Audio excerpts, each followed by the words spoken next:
ফুটফুটে একরত্তি শিশু, বয়স 11 মাস, কিন্তু বিশ্বের অন্যতম জটিল রোগে আক্রান্ত হয়ে তার বৃদ্ধি থমকে গিয়েছে।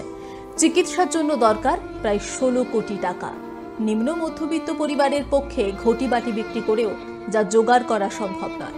চিকিৎসার জন্য হাতে সময় রয়েছে আর মাত্র কটা মাস। রানাঘাটের ছোট্ট অস্মিকাকে সুস্থ করতে সরকারি ও সহৃদয় মানুষের সাহায্যের আর্জি জানিয়েছে তার পরিবার। রানাঘাট স্টেশনের কাছে স্বামী বিবেকানন্দ সরণির দাসপাড়ার বাসিন্দা শুভঙ্কর দাস ও লক্ষ্মী দাস। এই দম্পতির ঘর আলোপুরে জন্ম হয় ছোট্ট অস্মিকার। বাবা মা সহ পুরো পরিবারের বড় আদরের মেয়ে সে, কিন্তু তার বয়স যখন 4 মাস তখনই পরিবারের মাথায় আকাশ ভেঙে পড়ে। চিকিৎসকরা জানান বিরল রোগে আক্রান্ত অস্মিকা। চিকিৎসা বিজ্ঞানের ভাষায় এর নাম স্পাইনাল মাস্কিউলার অ্যাট্রফি। এই রোগের টাইপ 1-এ আক্রান্ত ওই শিশুকন্যা। এই জটিল রোগে শরীরের নির্দিষ্ট কিছু বৃদ্ধি থমকে যায়। জোলজেন্সমা নামে একটি বিশেষ ইনজেকশন দিয়ে এই রোগের উপশম সম্ভব, কিন্তু তা সুদূর আমেরিকা থেকে আমদানি করতে হবে। সামগ্রিক চিকিৎসায় খরচ পড়বে 16 কোটি টাকা।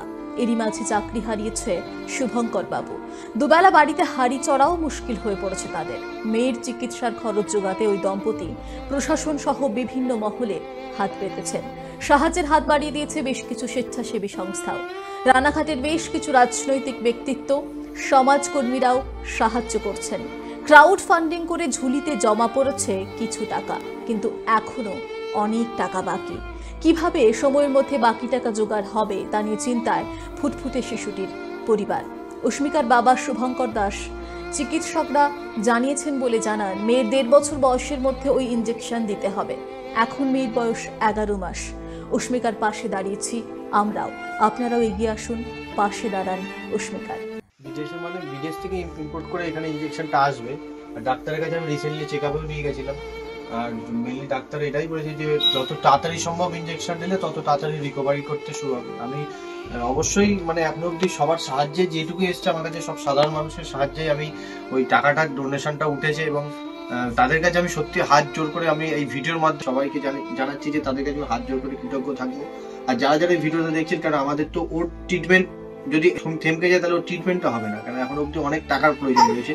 আর সেই টাকাটা আপনারা যারা যারা ভিডিও দেখবেন, অন্তত ওর এই ভিডিওটা যদি আপনাদের চোখে পড়ে, অন্তত আপনাদের কিছু হলেও সামর্থ্য আপনারা দিয়ে ডোনেশন করুন। আমি আপনাদের কাছে সারা জীবনের জন্য আন্তরিকভাবে কৃতজ্ঞ থাকবো, কারণ আপনারা ওর জীবন দিতে পারবেন।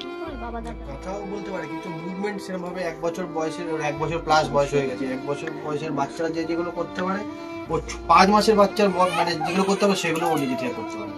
আমরা আজ অব্দি যত বড় বড় সেলিব্রিটি হোক, শিল্পী হোক, যাদের কাছে গেছি না কেন, আমি ইভেন সরকারের কাছ থেকেও একদম কোনো সময়ের জন্য চাইনি যে ওর ট্রিটমেন্টের যে এত হিউজ পরিমাণে যে টাকাটা প্রয়োজন, সেটা কেউ একজন ইন্ডিভিজুয়াল কেউ একা পার্সেন্ট টাকাটা দিয়ে দিই। আমি আজ অব্দি কোনোদিন বলিওনি, আর কোনোদিন বলছিও না। আমি সবাইকে বলতে এটাই চাইছি যে যারা সমাজের পরিচিত মুখ আছে, তারা যদি আমাদেরকে একটু সাপোর্ট করে, তাহলে তাদের সাপোর্টটা মানুষের কাছে বিশ্বাসযোগ্য হয় যে না, এই জিনিসটা জেনুইন, এবং তারা তাদের সামর্থ্য মতো যাতে আমাদের সাহায্য করতে পারে।